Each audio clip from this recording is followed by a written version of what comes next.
Countdown for blast off.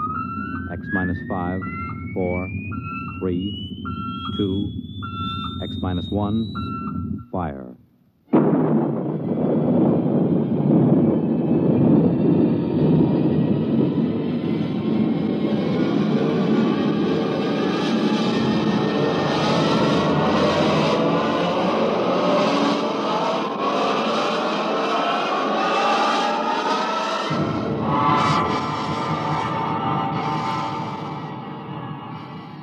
From the far horizons of the unknown come transcribed tales of new dimensions in time and space.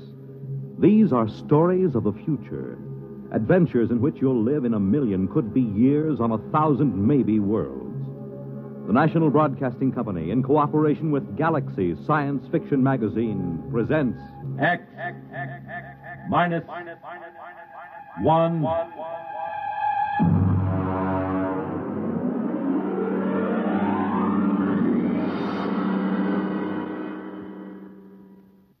Tonight, the time is 1965. The place, a golf course. The story, open warfare.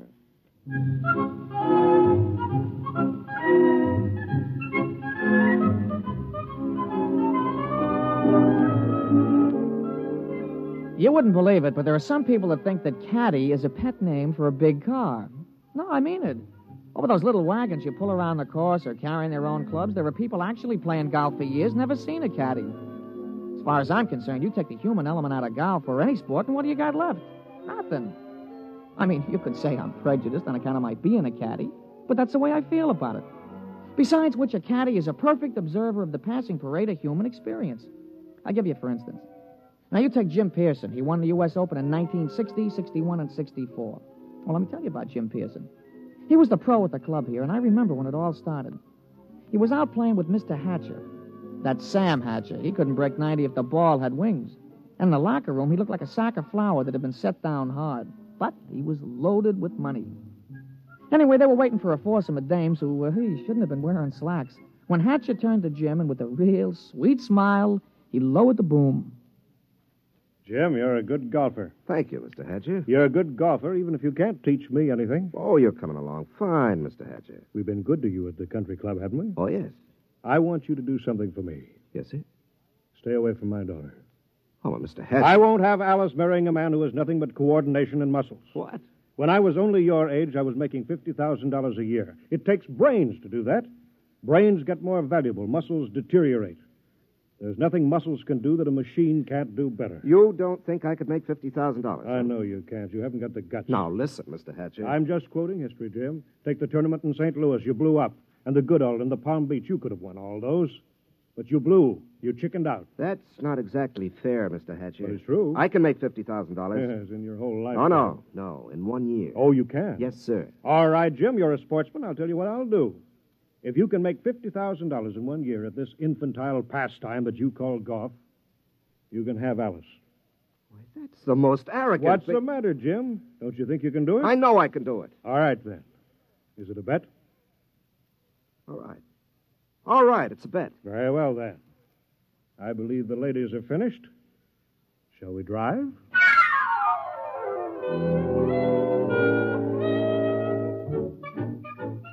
Naturally, old man Hatcher set a trap for him. And I guess it worked pretty good, too. Jim knew I heard the whole thing, so he used to talk it over with me. Hey, you've been doing real good this season, Mr. Pearson. Sure. Been away on the whole circuit. I haven't seen Alice more than 1 day at a time in the last 6 months. You, hear from Miss Hatcher? Oh, yes. Yes, I got a telegram right after I won the first tournament. It said, and I quote, "I won't be bought and sold. Signed, Alice." She found out about that bet, huh? Yeah, I'm sure her father made sure she did. Wouldn't it frost you? It did. It cost me $5,000 in tournament money, and then I just got mad. You know, the cold mad, the kind of mad that puts 20 yards on your drive? Yeah, I know what you mean. Sometimes when I get sore at the caddy master, I go out to the driving range. Bango! Every time you hit it, you got it right between his eyes. Yeah, that's the idea. Every time I slam a ball down the fairway, I feel as if I've just belted Hatcher right behind the ear. You, still figure you got a chance? Oh, I'm going to get that $50,000 this year, all right. I'm going to win the U.S. Open, and that's worth $25,000 in cash plus vaudeville appearances or Ed Sullivan's television show or something. And I'm going to take the money and I'm going to lay it in front of Alice and I'm going to say, I wasn't buying you. I was buying the right to tell you I love you. Ah, gee, that's pretty. All right, never mind. Give me a number 7 iron.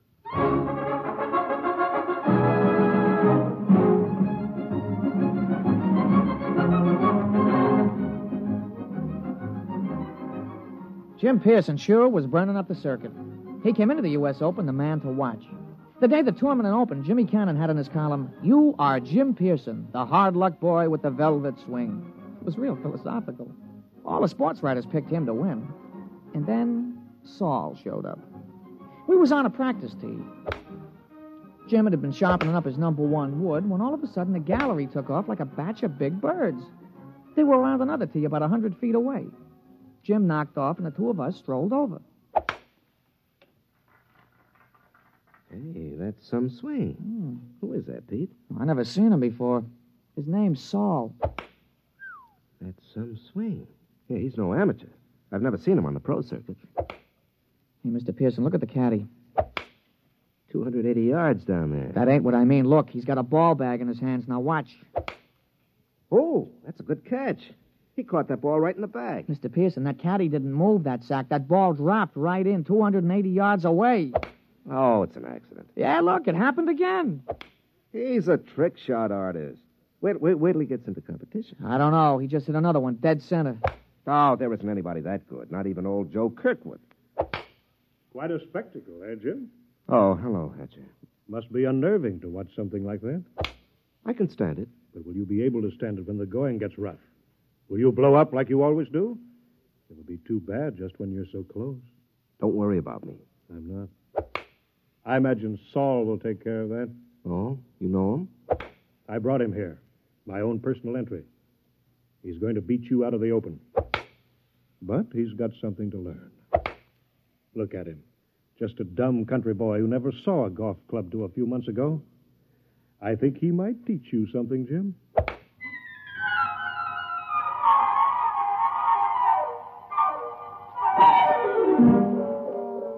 I could tell Jim was going to have a good day the minute he took his driver out of the bag. He took his practice swings, and they went around clean, grooved, and loose. I would have bet my shirt on him. As a matter of fact, I did. The crowd was sympathetic. They wanted to see him burn up the course. Well, Pete, we all ready? Yeah. What's this? New kind of golf ball? Oh, yeah, a young fella from the A.B. Wells Sporting Goods Company. He slipped me a fin to talk you into using these balls.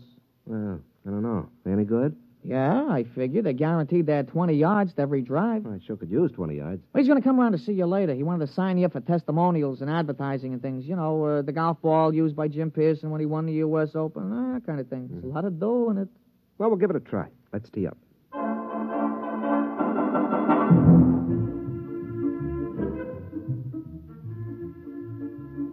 Oh, he started off real good. A long, straight drive right down the fairway. It was a birdie 4. Jim was clicking him off that day. There you are, Pete. 34 and a 32 for 66 on the 18. 6 birdies, 12 pars. Yeah, 3 more rounds like that should win easy. Hey, how are the new golf balls? Huh? Oh, fine. You know, they aren't kidding. It does average out about 20 yards longer on the drive. I'll have to get a couple more dozen.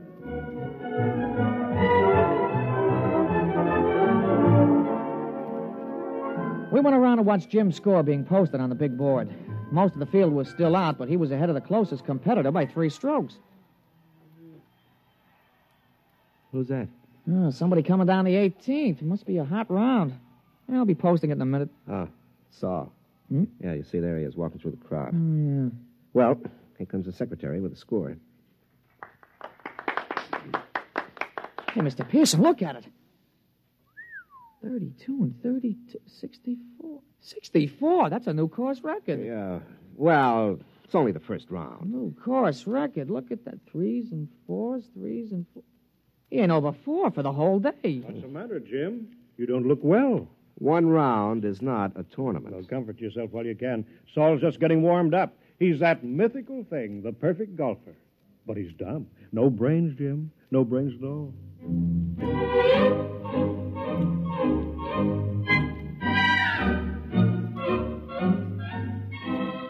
Naturally, in the sports broadcasts and the newspapers, Jim could have been playing on a miniature golf course at Asbury Park, New Jersey. The big news was Saul. They all called him Silent Saul. The odds the boys in the shower room played around with on Pearson took a dive, and you couldn't get even money for Saul. The next morning, Jim's gallery was pretty small. When he stepped up to the ball, there was a smattering of applause like a matinee just before they closed the show. But his drive was as straight as the day before and longer by about 20 yards on the average. Hey, that's a nice putt, Mr. Pearson. Yeah. Who's that? That's Saul, I'm afraid. He's coming around behind you. Well, he's going to have a big fight.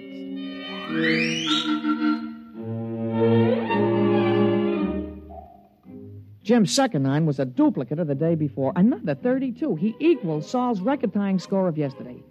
Then when we came in to read it on the big board, he looked like somebody hit him on the head with a driver. Look at that, Pete.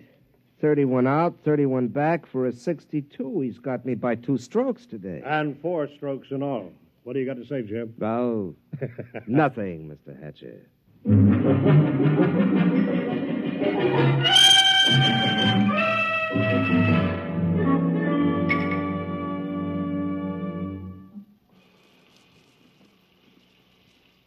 Throw me the soap, will you, Pete? Yeah, sure, Mr. Pearson. Yeah. Thanks. You know, there's something wrong, Pete. Just doesn't happen this way. That's tough luck, Mr. Pearson. Oh, no, it's not that. People don't just pop out of nowhere and break all records at the Open. Men don't take up golf and become perfect golfers in a month. He's got to have some weakness. Well, if he has, he ain't shown it yet. Well, I've got to find it.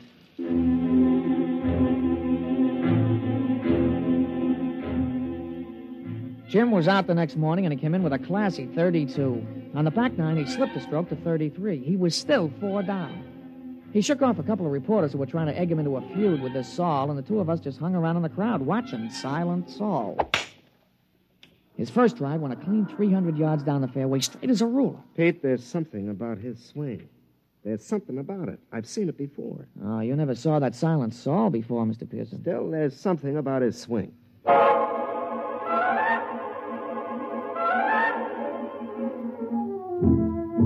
On a follow-up shot, Saul had about 240 to go. He took a club from his bag and took a few wiggling gestures, set his driver behind the ball, and swung. Pete? Did you see that swing? Those wiggles? Yeah, well, a lot of guys do that. Yeah, but it's unnecessary. I mean, you don't have to make those wiggles before you address the ball. Yeah, sure, and you don't have to spit 3 times every time you got a tough putt, but you do. But there's still something strange about him. Everything about him is perfection, except those wiggles. And he doesn't talk. Look at him putting. Just look at him. Mm-hmm. That could be Todd Winters, couldn't it? Yeah, he does look something like Winters. Yeah, when he putts. But that iron shot, who wiggles like that? Who does those wiggles? George Potter. Yeah, I guess he does. Yeah, and the approach shot, Pete. That's Gordon Brown. Nobody else bends the knee that way. He really gave it a lot of study, huh? And the drive. That grooved swing on the drive. Pete, come on. I've watched enough.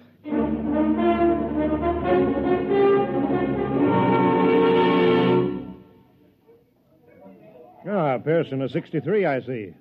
You're 6 strokes behind with 1 round to go. You want to give up now? I don't think I will. I think we'd better talk about it privately. Oh, that won't be necessary. Well, it doesn't matter to me, but I know that Saul is a robot. So you think he's a robot? Isn't he? Of course he is. How does it feel to be beaten at your own game by a mindless machine? Oh, you haven't won yet. The golf ball takes some funny bounces. How did you find out about Saul? Oh, Saul is a lot of things, but none of them is Saul. He's Todd Winters, George Potter, Gordon Brown, and his drive. That's me. You copied it after me. Take us away, and there's nothing left. Tell me, how'd you do it? Money can do anything. All it needs is a purpose. We've been working on colloidal brains up at our place. Our new miniature atomic power plant is ideal. You throw in some sensory mechanisms, some relays, feed in analysis of a slow-motion pictorial study. And you have a golf machine. Must have cost hundreds of thousands of dollars. Closer to $1 million. $1 million? $1 million to keep me from winning $25,000? Don't you think that's unfair? Unfair? You listen to me. Nothing is unfair that doesn't break the rules. And the only rule worth remembering is this, that the best man always wins. You mean the best machine? A machine is only an extension of a man, like your golf club. I don't happen to be endowed with golfing muscles and responses. You do. Those in your golf clubs let you hit a ball farther and straighter than anybody else. Saul lets me hit a ball farther and straighter than you do. It's as simple as that. No, wait a minute. That wasn't the bet. The bet was that I couldn't make $50,000 in a year. Maybe it was your bet. It wasn't mine. I bet that I could beat you at your own game. I don't think that you're good enough for Alice. You're not smart enough, not man enough. Should I let a few well-distributed, well-trained muscles blind her to what you really are? And what's that? You're a quitter. You can't stand pressure. You're no competitor. If you can't win at your own game, you can't win at anything else. Suppose I win tomorrow. 6 strokes back? Playing against the perfect golfer? Suppose. Then I'd have to admit I was wrong. You have my word on that. And you could also have Alice, if she wants you.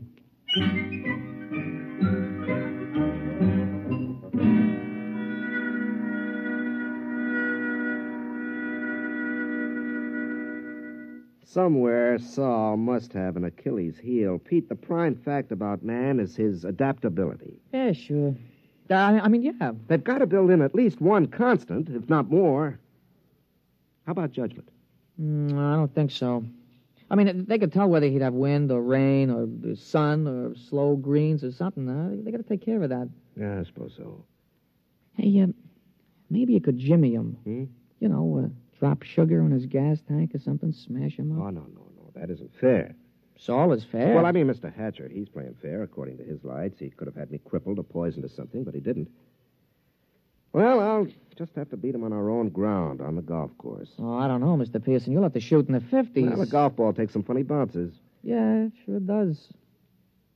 Wait a minute, there is a constant. Listen, Pete, you know Saul's caddy? Yeah, I know him. An illiterate type of guy, yeah. Could he use $10 or maybe 20 or 50? He's a caddy, isn't he? All right. Pete, I want you to talk to him. You'll do better than I can.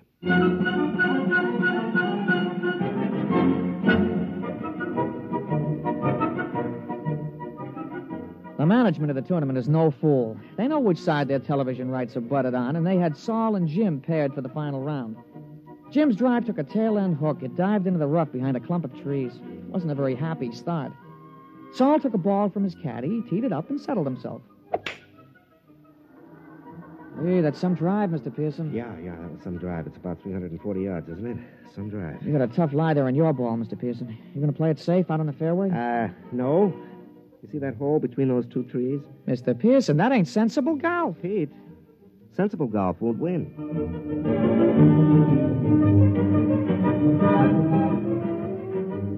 Well, he made it.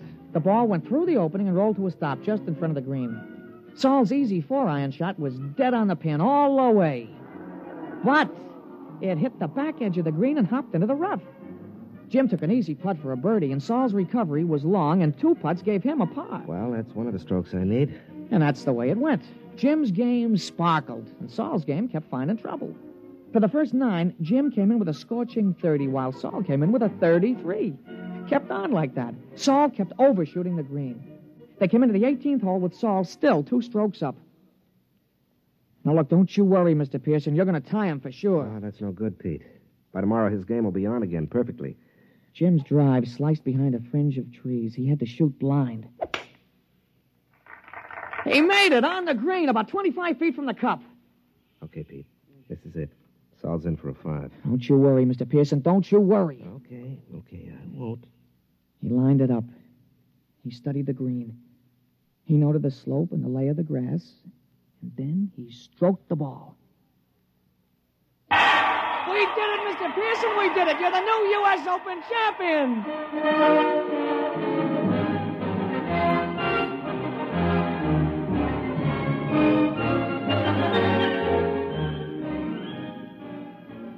Well, we finally busted loose from the television and the movies and all those hangers-on, and we ducked around the back to the pro shop, where we run into Mr. Hatcher. How did you do it? Well, Mr. Hatcher, under extremely restricted sets of circumstances, a machine is better than a man, but over the long run, over the gamut of situations, a machine doesn't have a chance. Just can't compete. I still don't understand. It cost $1 million. $1 million. Here, have a souvenir. You could take this golf ball... No. Look at it. That's the ball Saul was using. What? Mm-hmm.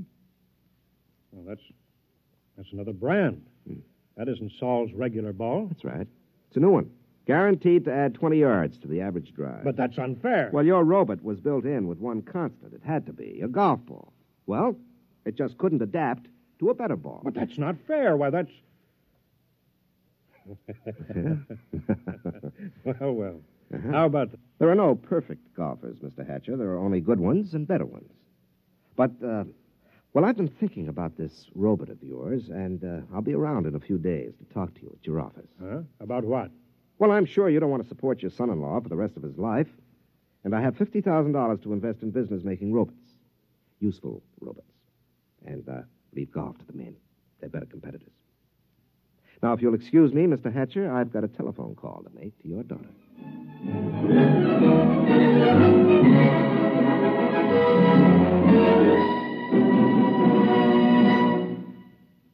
You have just heard X-1, presented by the National Broadcasting Company in cooperation with Galaxy Science Fiction Magazine, which this month features The Other Celia, a story which proves that something drastic should happen to all snoopers, but nothing as shocking and frightful as this.